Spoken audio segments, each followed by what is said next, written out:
다시 한번 여섯째 날 그 앞면을 보면은 맨 밑에서 세 번째 사방이 어두워지고 예수님이 이제 죽어서 묻히게 되고 장사 진행이 된다는 걸 이 부분을 가지고 오늘 말씀을 선포합니다. 그리고 이제 일곱째 날 이건 이제 안식일 날, 여덟째 날 부활하는 날 이제 두 번 더 하면 끝납니다. 한 장 넘기면은 사방이 어두워지더라 이런 말씀이 나옵니다. 골고다 산상에 이제 십자가에 지난 수요일 날 못 박힌 것까지 끝났어요, 그렇죠? 네. 그리고 장소는 골고다 십자가가 거기 세워졌으니까. 그리고 시간은 정오입니다. 이게 12시 정오를 말하는 건데. 공감복음은 마태, 마가, 누가복음 세 가지를 공감복음이라고 하는데 정오부터 3시까지 3시간 동안 비정상적인 어둠이 땅을 덮었다고 기록을 하고 있어요. 어두워진 건 칠흑같이 갑자기 어두워지는 겁니다. 어떤 사람들은 월식이 있었을 것이라고 말하는데 천문학적으로 불가능하다는 주장이 유력합니다. 왜냐하면 6월절이라는 그 기간이거든요. 이때가 6월절은 만월이 항상 유대인들이 6월절 지내는 것은 만월, 즉 보름달 때. 그러니까 보름달 때라면은 날짜가 딱 정해진 거기 때문에 만월에는 대기 월식이 일어날 수가 없어요. 그러니까 월식 때문에 갑자기 지면이 어두워진 게 아니라는 거예요. 보름달 뜰 때니까 이때가 또 금요일이면 6월절이 한참 진행되는 때야. 지금 6월절이 그때 이제 정오부터 3시까지 3시간 동안 아주 그냥 캄캄해져 버렸습니다. 흑점에서 모래 폭풍에 이르기까지 많은 이론이 제시되었는데 확실히 월식은 죽음의 상징이었어요. 또한 어두움은 아모스서와 같은 구약 예언서와 연결이 되어 있는데 아모스서 8장 9절 10절 합독 시작. 주 여호와의 말씀이니라. 그날에 내가 해를 대낮에 지게 하여 백주의 땅을 캄캄하게 하며 너희 절기를 애통으로 너희 모든 노래를 애곡으로 변하게 하며 모든 사람에게 붉은 배로 허리를 통이게 하며 모든 머리를 대머리가 되게 하며 독자의 죽음으로 말미암아 애통하게 하며 결국은 공고한 날과 같이 하리라. 이게 지금 예수님의 그 죽음을 이렇게 상징하는 거라니까. 예언. 네. 예언하는 거예요. 그 죽음으로 말미암아 애통하게 하겠다는 거고 공고한 날과 같게 하는데 해를 대낮에 지게 한다고 그 말이에요. 어둡게 만들어 버리겠다는 거예요. 이 예언이 이루어지는 장면이야. 그렇게 이렇게 생각하면 아침 9시에 십자가에 못이 박혔어. 금요일날 4월 3일 금요일날 아침 9시에 골고다 산상에 십자가에 못이 박혀서 오후 3시에 돌아가셨다니까. 뭔 말인지 알아? 그러면 9시에 못 박히고 오후 3시에 돌아가셨으니까 6시간 동안 십자가에 매달려 있는 거예요. 그래서 막 숨이 끊어졌어. 이제 3시에 끊어지는 즉시 말하자면은 정오부터 그 시간까지 3시간 동안은 6시간 중에 3시간 동안은 캄캄해져 버렸다 이 말이에요. 그것도 잘 기억을 해둬요. 이때 일어난 월식이야말로 뭔가 우리에게 점차 역사 밖으로 밀어내서 더 어둡고 더 깊고 신비로운 곳으로 자꾸 몰아가고 있는데 첫 번째 신호가 아닐까. 월식은 말로 표현할 수 없을 만큼 이상한 우주현상인데 이제부터 복음서에는 섬뜩함이 끼어들기 시작합니다. 왜? 월식이 아니었다는 거예요. 그래서 이야기가 차츰 이제 어두워지는데 유대의 어두운 정치 세계는 3시간을 고통과 수치와 가볍짝이 없는 조롱으로 물들어버린 시간이에요. 거기 모인 여인들이 아들이자 조카이자 구원자이신 그분의 고통을 보면서 애통하고 눈물 지었던 시간이 바로 이 시간이에요. 그래서 어둠은 동틀 무렵부터 이제 몰려들기 시작하더라. 자, 그래서 준비일, 첫째 준비일인데 6월절 준비일을 말합니다. 오후에는 비명소리가 들려오기 시작합니다. 여기저기서 엄청난 비명소리가 매년 이맘때 들려오던 소음은 희생동물의 비명이었는데 이 제물들은 용신할 틈도 없는 곳에 서서 자신들이 처할 운명을 기다리며 공포에 휩싸여 울어대는 그 시간이라 이 말이에요. 예수님이 십자가에 매달리는 시간이 이때라니까. 그래가지고 6월절 양이 손이 막 그냥 낙타니 다 잡잖아. 이날은 엄청난 동물들이 죽어가는 거예요. 오늘도 그날이야. 예수님이 십자가에 죽어갈 때 양들도 같이 도살되는 거야. 아이러니하지. 골고다 산상에서 예수님이 죽어가고 있고 예루살렘 성 안에서는 이제 6월절 만찬, 6월절 그걸로 이제 만찬을 하는 거니까 제사 지내고 6월절 제사 지내기 위해서 양을 정리하고 엄청나게 피를 흘리는 거죠. 예? 그래서 이날 또 그날인데 오후 3시에는 도살이 시작되었다 이 말이야. 예수님 죽자마자 이제 도살이 시작되는 거예요. 뭔 말인지 알아요? 양이 손이 다 죽이기 시작한다. 성안은 피비린내로 진동하기 시작하고 전날 밤 예수님이 제자들과 식사를 하는 최후의 만찬 시간이 있지. 그동안 성안에서는 집집마다 누룩을 살살 차서 이미 없앴다고 봐야 돼. 목요일날 그날은 목요일날 밤부터 시작이니까 없애거나 따로 치웠을 것이다. 그리고 나서 준비일 당일에는 성전 주위와 성전 경내로 온통 전 세계에 흩어져 있던 유대인들이 몰려들기 시작한다 이 말이에요. 남자들은 홀로 혹은 무리와 함께 4일 전에 심혈을 기울여 고른 대부분 돈으로 구입한 양을 나르고 있었다 이 말이에요. 외지에서 오는 사람들은 돈을 갖고 와서 양을 사는 거야.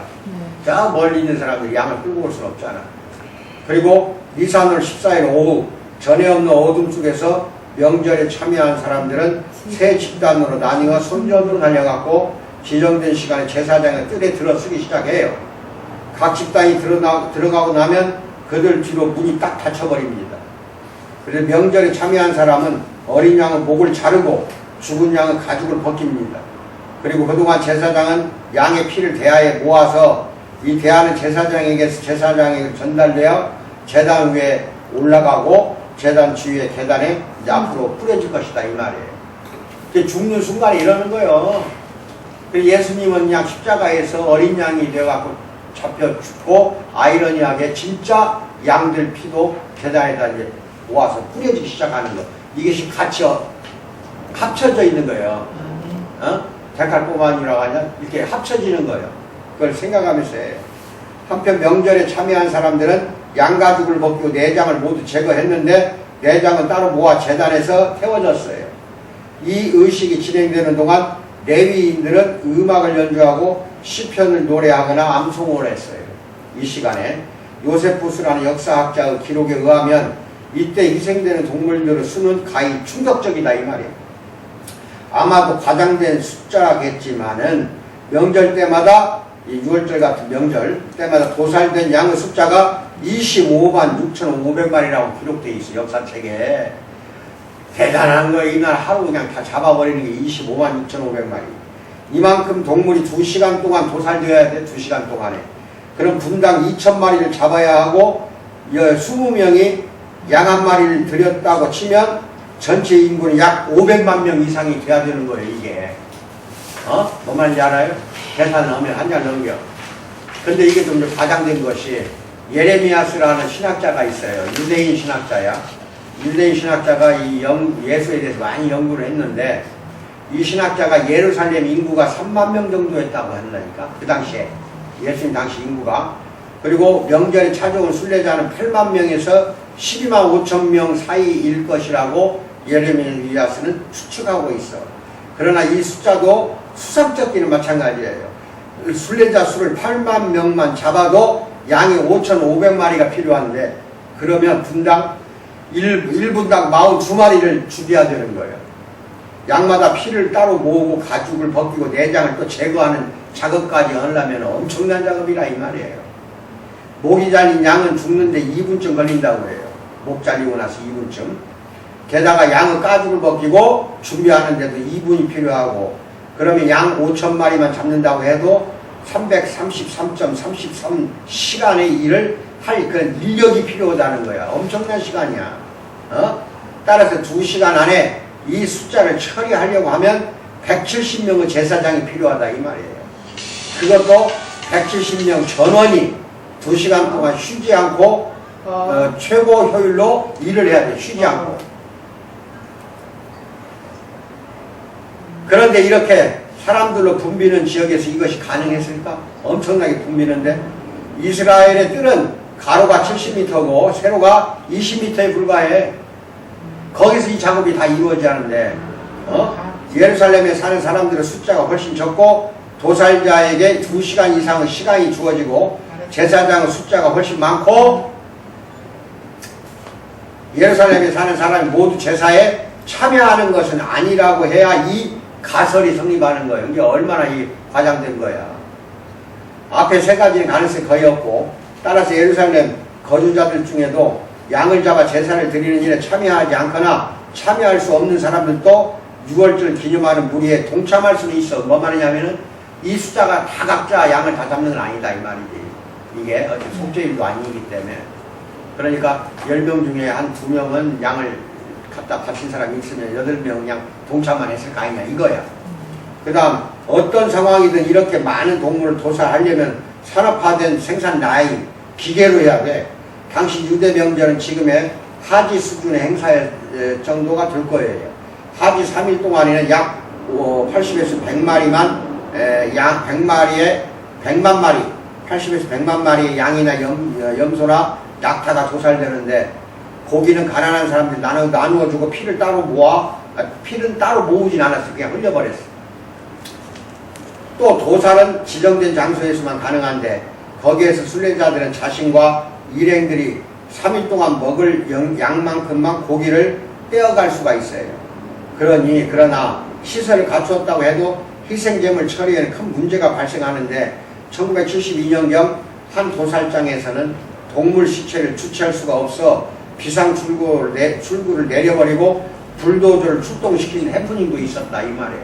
얼마나 많은 양을 잡으냐. 그래서 이스라엘의 뜰처럼 훨씬 더 작은 공간이라면 틀림없이 소란이 대단했을 거 아니냐 이 말이에요. 그래서 피비린내와 동물들의 비명소리, 뒤죽박죽된 짐승 가죽과 분비물 등은 밝고 하얀 성전의 대리석이나 황금과 완전한 대비를 이루며 분명 거칠고 비이성적인 암살 장면을 연출했을 거 아니냐.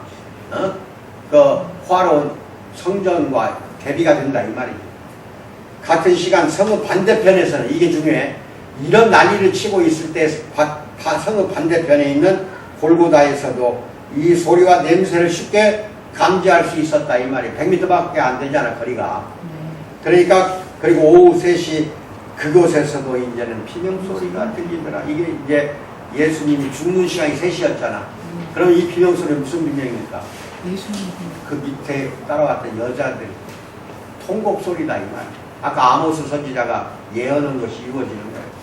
통곡하는 거예요. 여자들이 많이 왔었거든. 한 장 넘겨요. 이제 죽음에 관한 것, 장소도 이제 골고다고 오후 3시에 이제 돌아가시는데 마가복음에 따르면 예수님 오후 3시에 큰 소리를 지르시고 돌아가셨어요. 헬라어에서 큰 소리는 다급한 절규나 구조 요청 등을 뜻하지만 예수님이 큰 소리라고 내신 소리는 사실상 기도야. 소리가 외침이 아니라. 큰 소리는 헬라어 폰 메갈레라고 해요. 폰 메갈레를 문자 그대로 번역한 것으로서 십자가에서 부르짖는 사람은 다급함을 정확하게 표현하지는 못해요.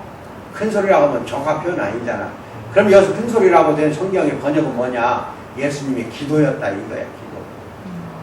엄청난 큰 소리로 기도를 한 건데 그게 이제 그 밑에 나와요. 마가복음은 예수님이 시편의 한 구절을 아람어로 외치셨다고 하는데 엘리 엘리 라마 사박다니 이게 아람어예요. 이렇게 큰 소리를 했다는 거야. 엘리 엘리 라마 사박다니. 이 기도지 뭐야? 어떤 기도냐? 나의 하나님 나의 하나님 어찌하여 나를 버리셨나이까? 마가복음 15장 3, 4절에 나옵니다. 이것은 큰 소리가 아니라 기도였다는 겁니다. 아시겠어요? 마가복음은 예수님이 십자가 위에서 하셨던 말씀 중에 이 구절을 유일하게 기록한 게 마가복음이에요. 유일하게.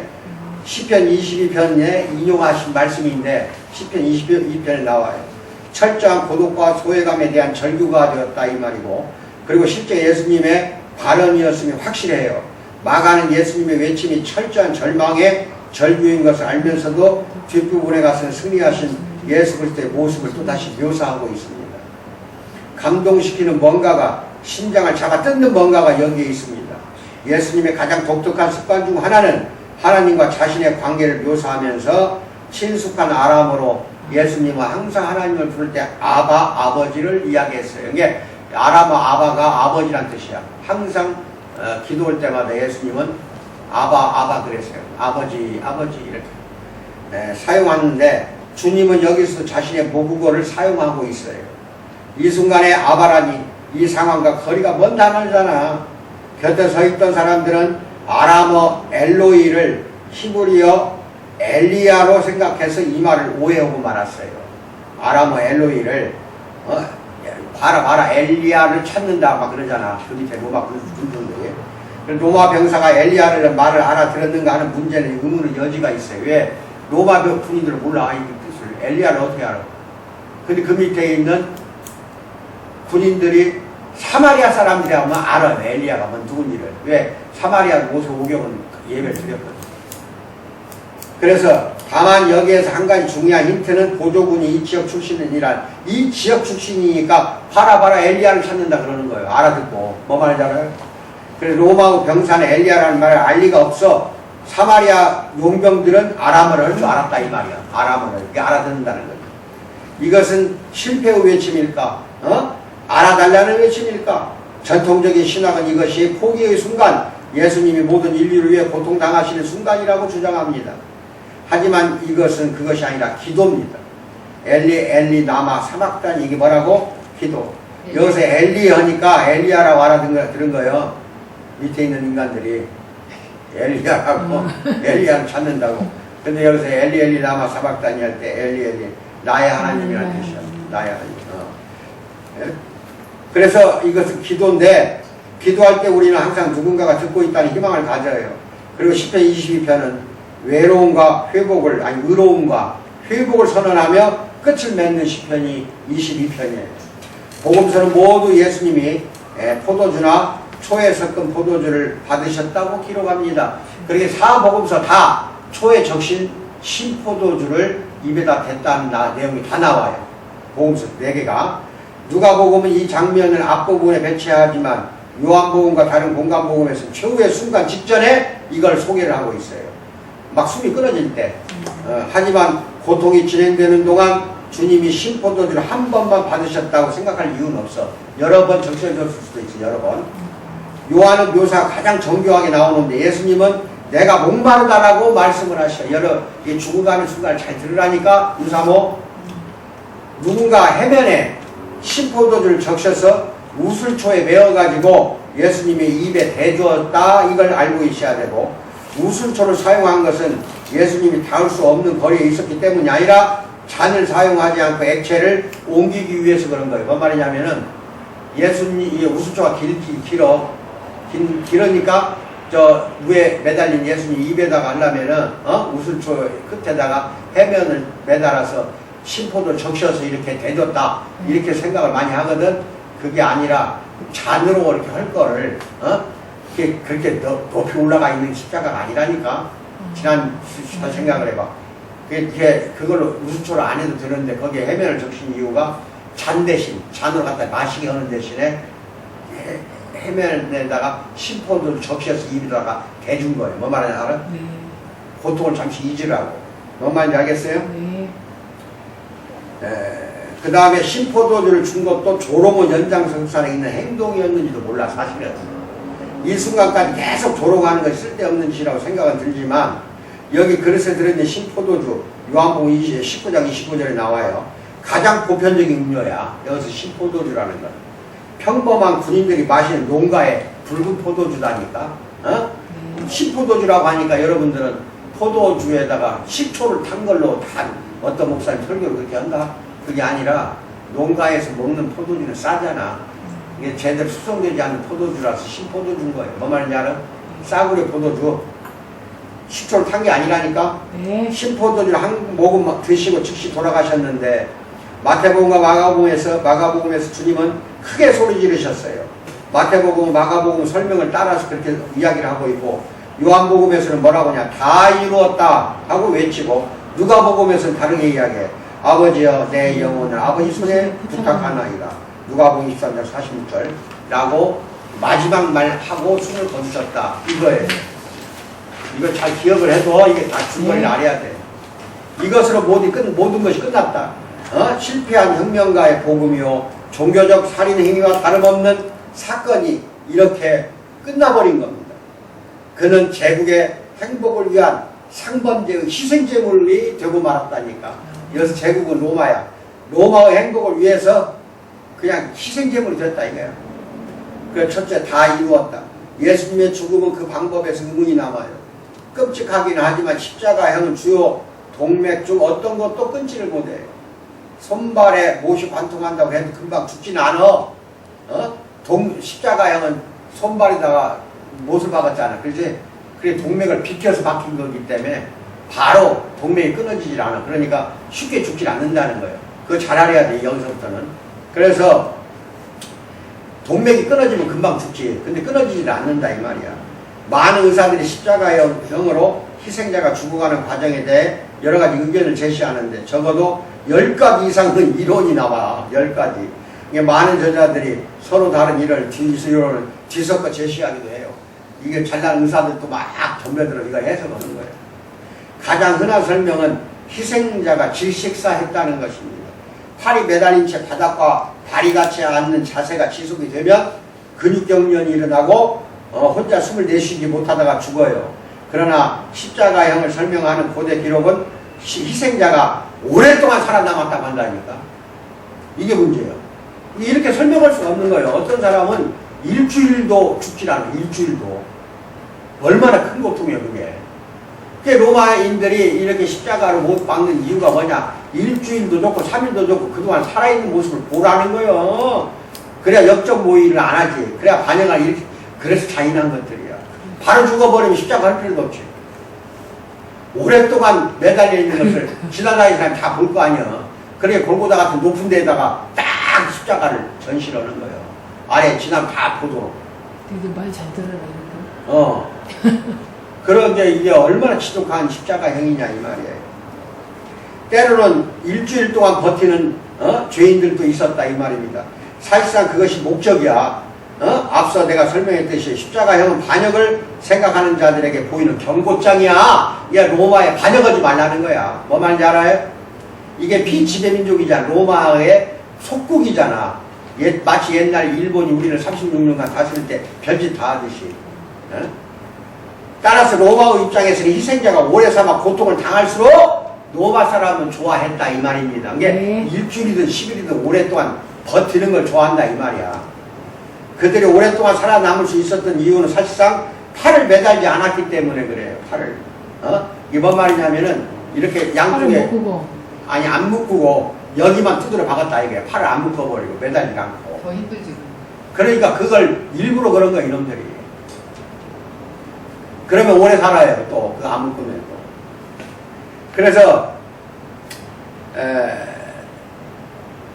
죄인들은 세로 기둥에 고정해둔 작은 말뚝이나 나무 토막 위에 앉을 수 있었다. 지난번 그림 기억나? 좌대가 있었다고. 사타군 있는 쪽에. 그래서 세딜레라고 불리는 일종의 좌대인데 이것은 예수님이 이상하리 많지 빨리 죽으신 일과 연관이 있어 이게 좌대가. 자 거기에 마가복음 15장 42절 45절 시작.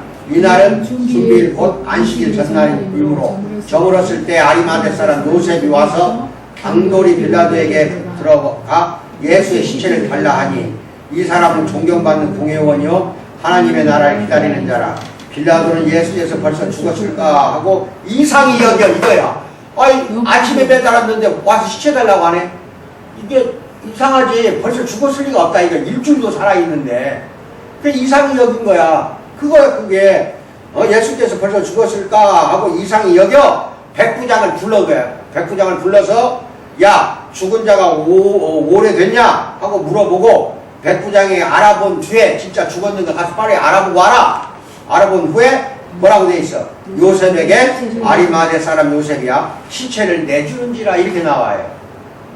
벌써 죽을 리가 없다 이거야. 근데 죽어버렸거든. 그때 예수님은 예상보다 훨씬 더 빨리 운명을 하셨어. 십자가에 이르기 전에 이미 심한 부상을 입었기 때문에 그런 거예요. 채찍으로 맞았다고 했어 안 했어? 뼈가 다 드러날 정도로 두드려 맞은 거야. 이 피를 얼마나 흘렀겠어. 여기에서 또 더군다나 먼 거리도 아닌 그 거리를 십자가 하나 가로대만 가지고 올라갔는데 뭔 말인지 알아? 그것도 지차 못 갖고 올라가니까 구레네 사람 시몬이 대신해서 짊어지고 가잖아. 그 정도로 힘이 들었으니 탈진해서 간 상태에서 빨리 죽을 수밖에 없지. 앞에서 보았지만 주님은 십자가 기둥을 처형 장소까지 지고 가실 수가 없었어요. 헤롯 궁에서 골고다까지 거리는 비교적 가까운데도 들고 갈 수가 없었다.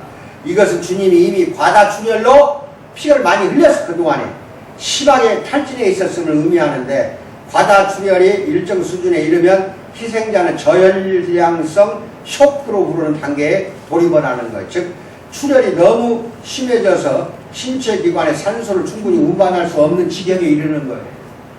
보통 우리 몸에 5리터쯤 되는 혈액이 있어요. 우리 몸 안에.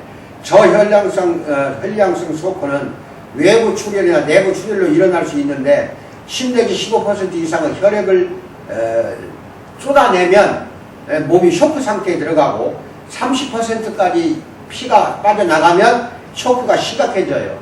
그리고 십자가형으로 외상이 생겼다면 더 적은 양으로도 상대적으로 더 큰 영향을 받게 될 거라 이미 쏟아내고 왔습니까? 뭐 말인지 알아요? 쇼크가 바로 온 거예요. 그래서 채찍질과 못질로 인한 외부 출혈과 매질로 인한 내부 출혈만으로도 이상이 생겼을 것이다. 주님의 사인은 좀 더 먼저 일어났던 매질로 인한 과다출혈이야. 과다출혈. 이미 거의 반 죽은 상태에서 매달린 거예요.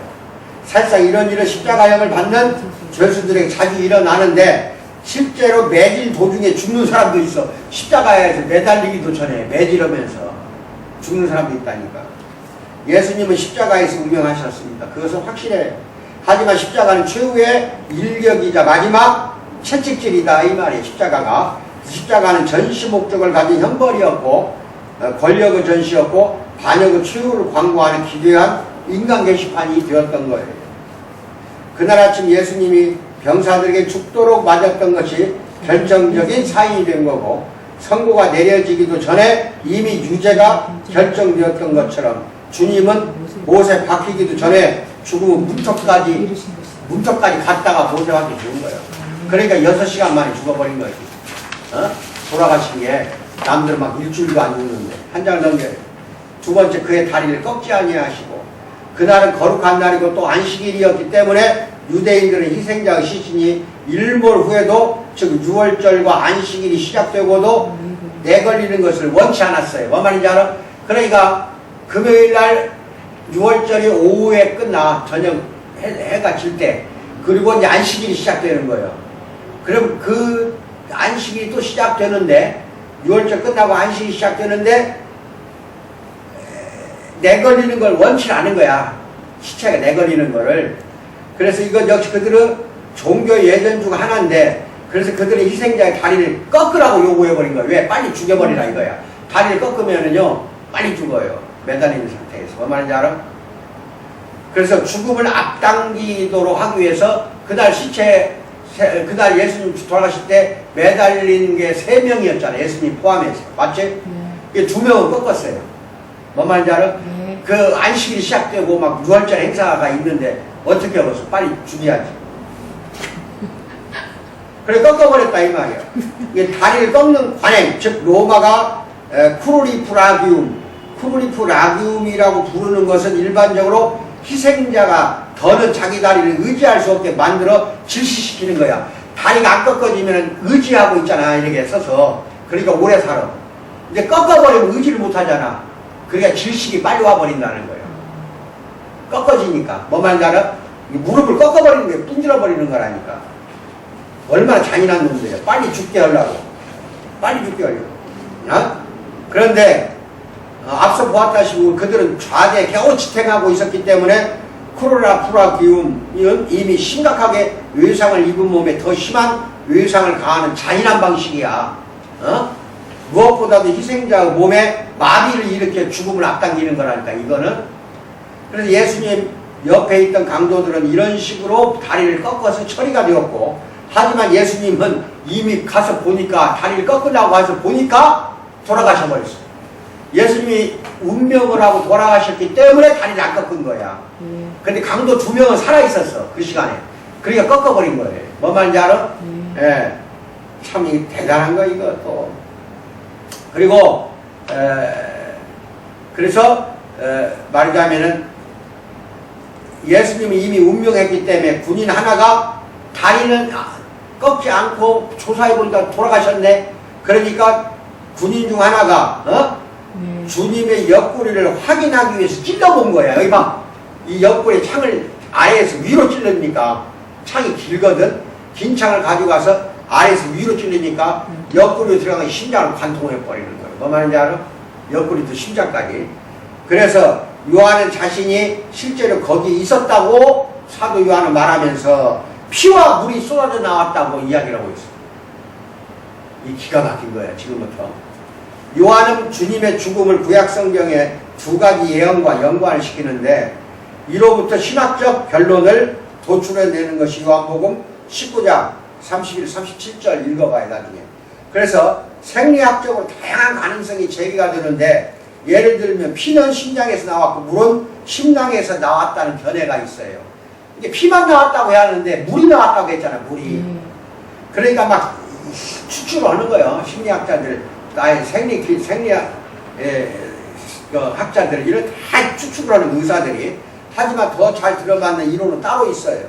심각한 폐색성 흉부외상을 입은 희생자는 갈비뼈와 허파 사이에 2리터가량의 출혈성 액체가 보여요. 2리터라면 큰 병 하나요. 그래서 이 때문에 물병 훨씬지 그 1.8리터지. 큰 거, 콜라병 큰 거 1.8리터 이게 그보다 좀 더 많지.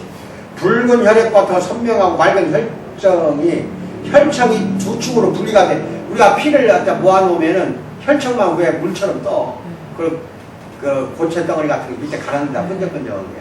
위에 뜨잖아. 그 물처럼 혈청이 뜨는 거예요. 이 이론을 지지하는 사반은 예수님이 십자가에 죽기 전 몇 시간 동안 계속된 잔인한 채찍질을 가슴 내부에 출혈을 일으켜 그 채찍질을 맞고 고이게 된 거야. 그래서 이 액체가 가라앉으면서 층을 이루었고 분리된 층 바로 아래를 찔러서 가슴을 열자 출혈이 이어 즉각적으로 물이 흘러나왔을 것이라고 말하고 있어요. 이게 피가 나오면서 또 물이 나오는 거예요. 뭐 말인지 알아요? 두 축으로 분리되어 있으니까. 고여 있었다 이 소리야. 채찍질 맞을 때 벌써 출혈이 돼가지고. 마가복음에서 백부장은 예수님이 이렇게 숨지신 걸 보고 뭐라고 하냐. 이 사람은 진실로 하나님의 아들이었도다. 마가복음 15장 39절 이렇게 말하고 있고 누가복음에서는 이 사람은 정령 의인이었도다. 누가복음 13장 47절에서 말하고 있습니다. 마태복음에서는 지진이 일어난 걸 보고 이때 이제 마태복음은 이제 지진이 일어났다고 하는 거예요. 어두워지면서 동시에 그거는 이는 진실로 하나님의 아들이었도다. 마태복음 27장 54절 지진이 일어나면서 무덤들이 이미 죽어서 장사 지낸 무덤들이 다 열려버렸다고 하잖아. 열렸다는 소리, 일어났다는 소리야. 시체가. 그걸 다 가버렸을까요? 그 다음 봐요. 헬라어에는 정관사가 없어요. 그렇기 때문에 그가 말한 것이 하나님의 그 아들인지 하나님의 한 아들인지는 모릅니다. 어쨌거나 이 발언은 갑작스러운 개종으로 볼 필요는 없는데 예수님이 숨지시는 모습을 보며 곁에 서 있던 군인이 이분은 거룩한 사람이다라고 선언한 것일 수도 있어요. 아시겠어요? 아까 여러 가지 말로 하는 것은 또 하나 이 백부장을 로마 사람으로 생각하곤 하는데 그가 보촉을 책임지고 있었다면 사마리아인이나 헬라인일 가능성도 있어요. 그래서 지원군 부대는 호민관의 지휘를 받았고 그 다음에 기수급에서 차출되는데 배출 많은 장교가 첫 번째 임지로 이 부대를 배정받고 했는데 일정한 경험을 하기 위한 수순이었다고 보는 사람도 있어요. 아마도 더 빨리 승진하기 위해 호민관들은 백부장들에게 상당히 의존했을 것이다. 그러므로 이들은 양성된 로마인이 아니라 지방에서 임명된 사람이다. 이 말이에요. 그 지방에서. 식민지의 존경받는 가문에서 백부장 계급으로 들어왔거나 차례차례 승진에 올라간 겸손한 군인이었을 것이다. 이 말이에요. 여기서 나온 백부장이 그는 빌라도의 지명을 받았을 수도 있어요. 실제로 이집트의 총독은 보조군의 백부장을 총독이 직접 임명도 했다고 해요. 한자는 이 백부장은 예수님에게 위해할 수 있는 뭔가가 있음을 깨닫고 주님은 심지어 누구나 맞이하는 죽음의 순간에도 특별한 분이었어요. 특별한. 세 번째 성소 휘장이 찢어져 둘이 되고 이게 다 이제 기적이 벌어지는 거예요. 죽는 순간에 무덤이 쩍쩍 갈라지고 열리고 돌이 불 터지고 막 사방이 어두워져 버리고 지성소와 성소를 그 가로막는 휘장이 위에서 아래로 가로로 찢어졌다. 이 엄청난 기적이 한꺼번에 이루어진다니까 이걸 잘 기억을 해요. 예수님의 죽음과 더불어 낯선 비명이 찾아오는데 이제 저녁이야. 이때는 이 장면에서도 복음서들은 서로 차이를 보이는데 마가복음과 누가복음은 성전에서 휘장이 찢어진 일과 백부장의 고백을 기록하고 있고 마태복음에서는 휘장, 백부장, 지진, 열린 무덤, 자던 성도들 몸이 일어나는 이야기 나와. 이게 무덤이 열리면서 자던 성도들 다 일어나는 거야. 이게 깨워져 부활이 된 거예요. 쉽게 말하면은. 그런데 가장 우주적인 조율과 신비를 담고 있는 요한복음은 이 일을 가장 지루하게 진술을 해요. 휘장도 지진도 죽은 이의 일어남도 나타나질 않아요. 심지어 신비스러운 어둠도 없어. 요한복음은. 이것을 어떤 결론을 얻을 수 있을까? 역사적으로 살펴보자면 무덤이 열리는 순간에 무엇을 할 수 있을까? 지진이 날 때는 25m 길이로 긴 수노인 휘장이 위에서 아래로 찢어졌을 때는 휘장부터 살펴보자는 거예요. 공관복음은 예수님의 죽음과 동시에 성전 휘장이 위에서 아래로까지 찢어졌다고 기록합니다. 요한복음만 빼고 다 나와. 이게 새 복음서에. 이 사건이 자주 의심을 받는 것은 복음서 이외에 다른 어디에도 이것이 기록되지 않았기 때문에 의심을 하는데 의심할 필요가 없어요. 새 복음서가 동시에 나오니까. 확실히 이 정도로 의미심장한 사건이라면 요세푸스도 기록할 만하지 않는가. 성전 지성소와 휘장이 찢어졌으니까 기록을 해야 하는데 기록이 없더라 이 말이야. 성전에는 휘장이 두 군데 있어요. 하나는 지성소와 성소 구분하고 다른 하나는 성소와 그 바깥 뜰을 나누는 또 휘장이 있어요. 아마도 상징적인 이유 때문에라도 저자들이 말한 휘장은 안쪽에 있는 지성소 휘장을 말하는 거예요. 바깥쪽이 아니라. 뭔 말인지 알아요? 예, 지성소, 성소 구분하는 휘장을 말한다 이 말이에요. 그 다음에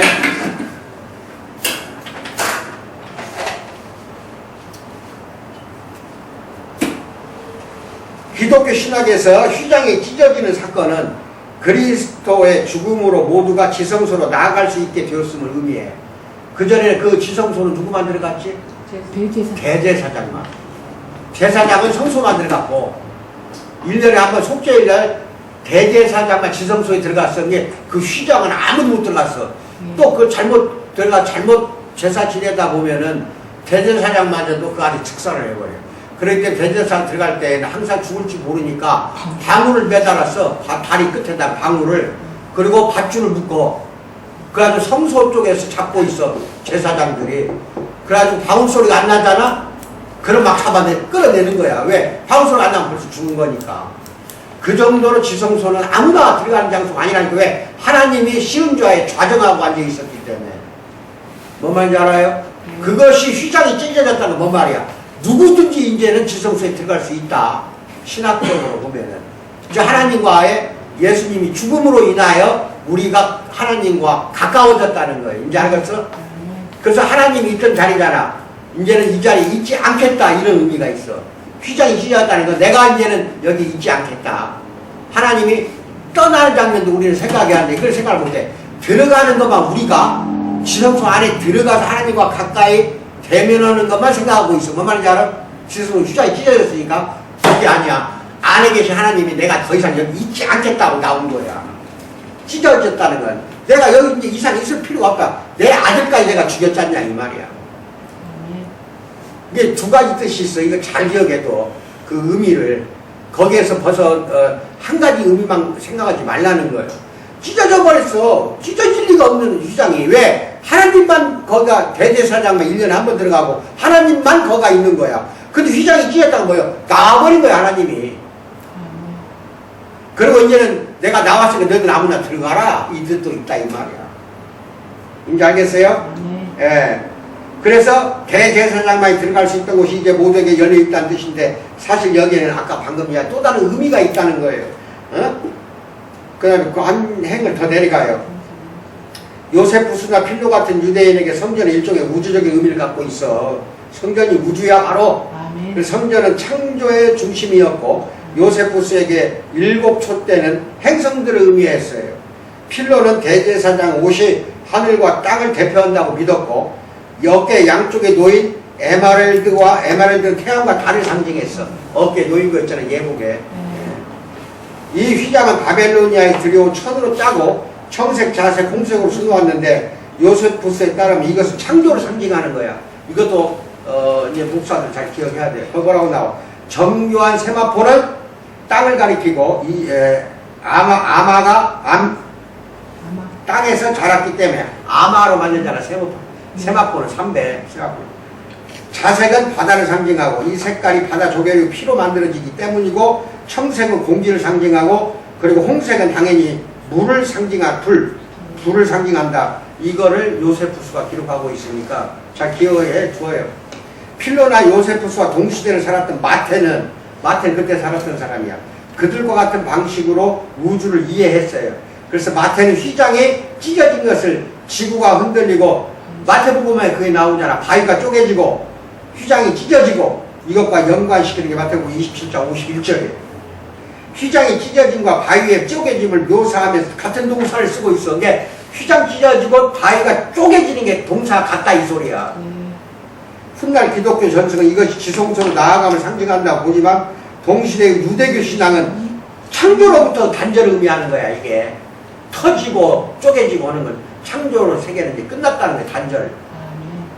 그토록 위대한 창조의 상징으로서 스스로 우주의 중심임을 뽐내며 성전 정중앙에 걸려있는 휘장이 찢어졌다 이 말이에요. 그렇다면 요세푸스나 필로 같은 유대인에게 이것은 창조 과정이 뭔가 잘못되었다는 징표로 여겼다 이 말이지. 이제 알겠어요? 사실 무덤이 열렸다는 마태복음의 기록은 이처럼 땅이 흔들리고 우주가 쪼개지는 사건에 비추어 보아야 한다 이 말이야. 그의 묘사하는 내용은 다소 비정상적이지만은 같이 합독합니다. 마태복음 27장 52, 53 시작. 무덤이 열리며 자던 성도 몸이 많이 일어나되 예수의 부활 후에 그들이 무덤에서 나와서 거룩한 성에 들어가는 많은 사람에게 보여주었어. 또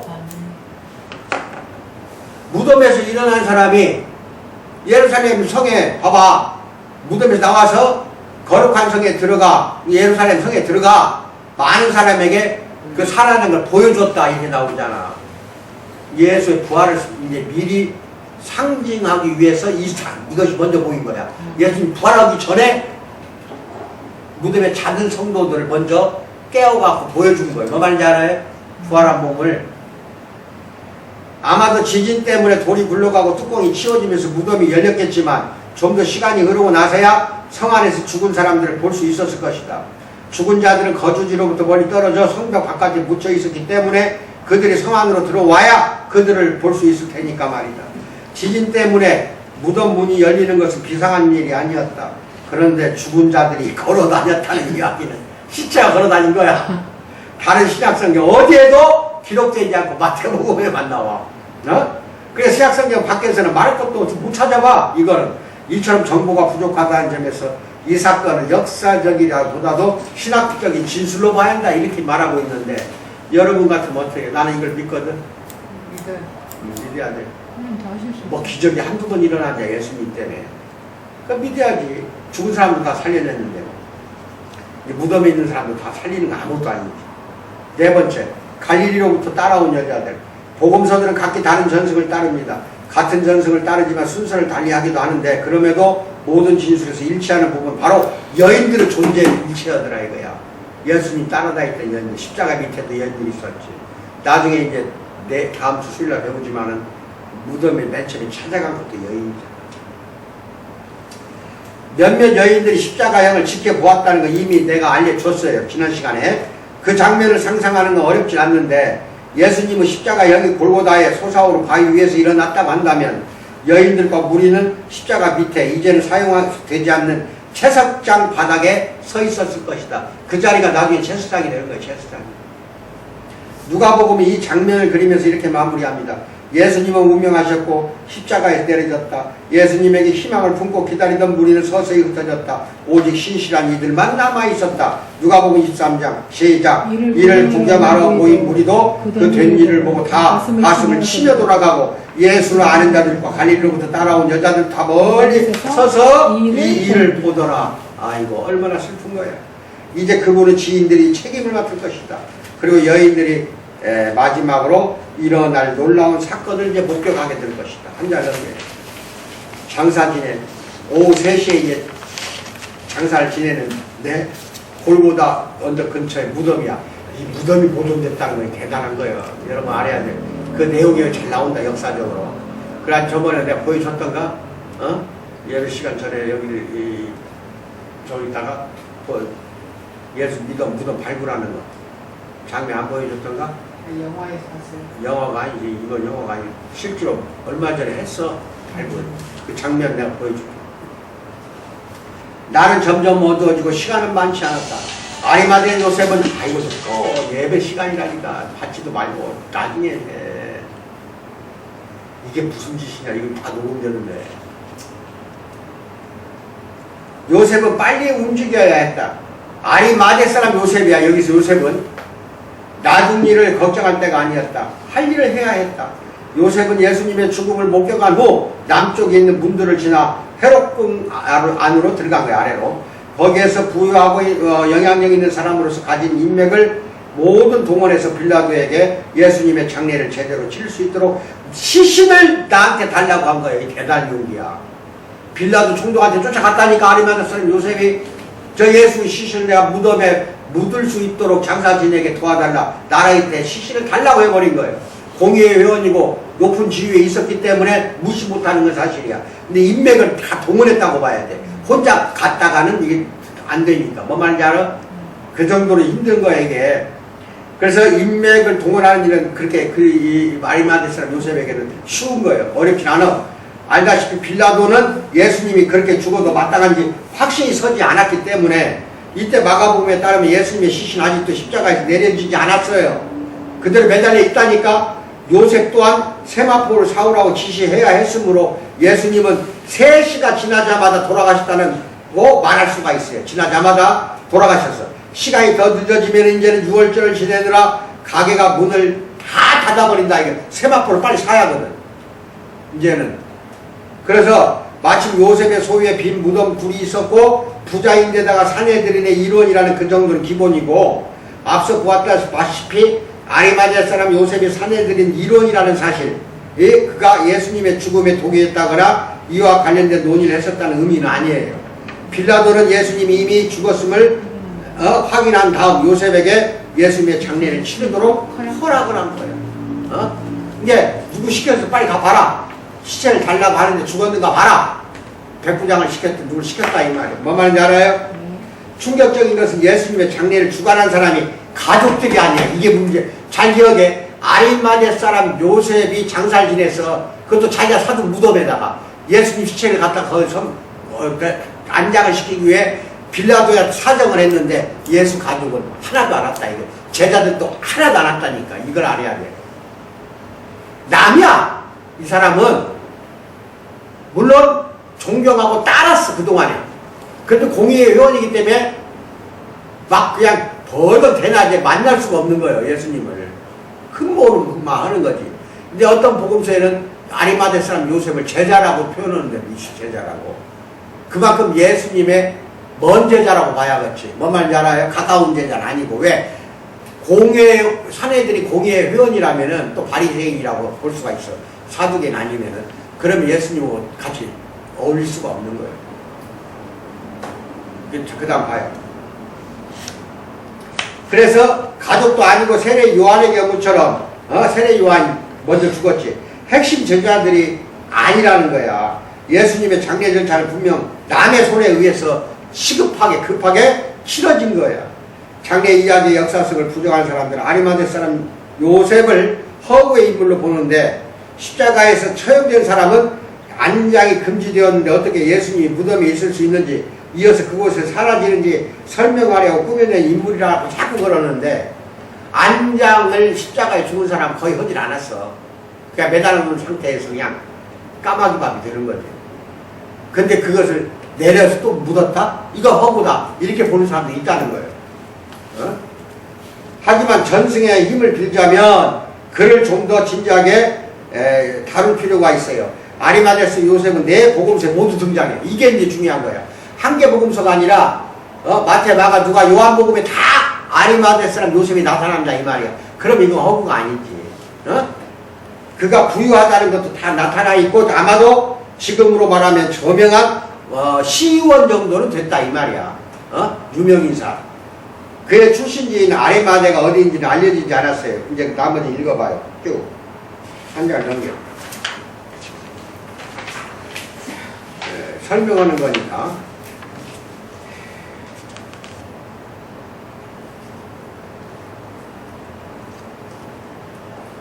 그 중간쯤 봐요. 복음서는 요셉이 시신을 내려다가 라고 말하고 있지만 이것을 문자적으로 해석할 필요는 없다. 여인들의 개입이 없었다는 지나치게 분석적 입장을 취할 필요도 없고, 요셉은 부유한 사람이었고 부유한 사람에게 항상 그들을 위해 일해준 종이 있어. 노예가. 이게 요셉이 혼자 갔다는 건 아니야. 왜? 이 유대인들은 부정하게 시체고 만나면 부정하기 때문에 자기가 내리진 않았을 거다 이 말이야. 밑에 따로 종을 시켰지. 뭐 말인지 알아요? 그것도 알아두고, 밑에 보면은 군인들은 다음날 무덤을 지키기 위해 보냄을 받았을 때 무덤이 어디에 있는지 알았던 듯 해요. 거기에 있었던 갈릴리에서 그와 함께 온 여자들은 그저 줄을 따라가면 됐어요. 무덤이 어딘지 알려면.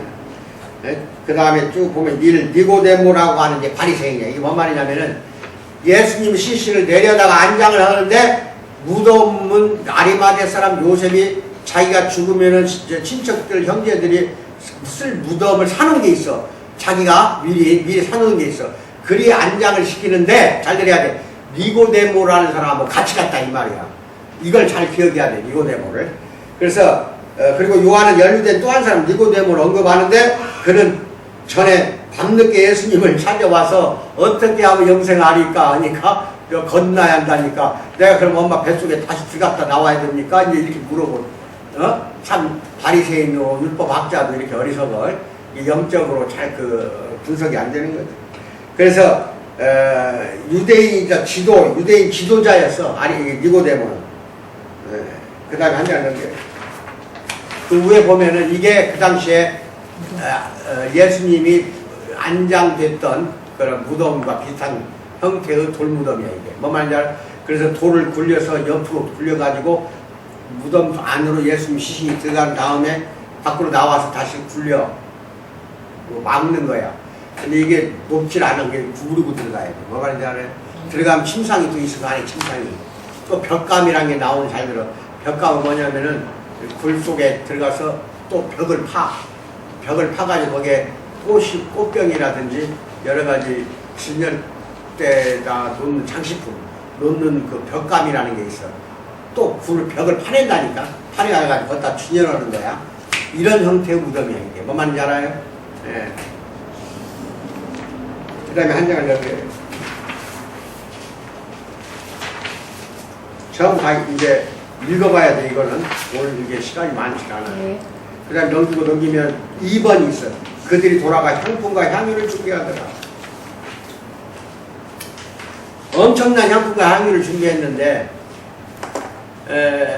이게 과장되게 좀 나온 게 있어요. 과장되게 나온 게 있으나, 이 향품과 향유를 누가 준비한 거예요? 아리마대 사람 요셉이야, 니고데모야. 그럼 좀 많다는 거예요. 향품과 향유 이걸 준비할 정도라면은 엄청난 양이라고 나오는데, 시신에 이제 바르면은 방부 역할을 해요.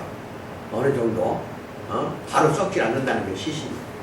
그래서 그런 걸 그때는 소독할 겸, 방부 작용할 겸 그렇게 해서 한다는 거 한 장 넘겨. 계속 넘겨. 여기까지 합니다. 아시겠죠? 네. 그래서 나머지는 다 읽어보셔야 되고, 6째 날은 오늘로 끝납니다. 그리고 다음 주 수요일은 7째 날. 아시겠어요? 일곱째 날. 그러니까 안식날이지. 그게 간단히 끝나니까 다음 주는 그렇게 알고 있어요. 기도하겠습니다. 사랑의 하나님하고 참으로 감사합니다. 이제 예수님 십자가에 처형하기 한 일주일 전후에 대하여 상세함으로 깊게 상고하고 들어갔습니다. 참으로 감사드립니다. 이로 말미암아 이걸 통하여 우리들이 알지 못했던 것도 많이 알게 되었고 깨닫게 되었습니다. 예수님의 죽음에 대하여 모든 것을 앞뒤를 잘 깨달아 알아서 이후에 참으로 사용하는 데에도 크게 이용이 되고 쓰임이 되도록 역사 인도하실 줄 믿고 감사드리며 예수 받들어 기도하옵나이다. 아멘. 주기도문을 마칩니다. 하늘에 계신 우리 아버지, 읽어야지. 나라의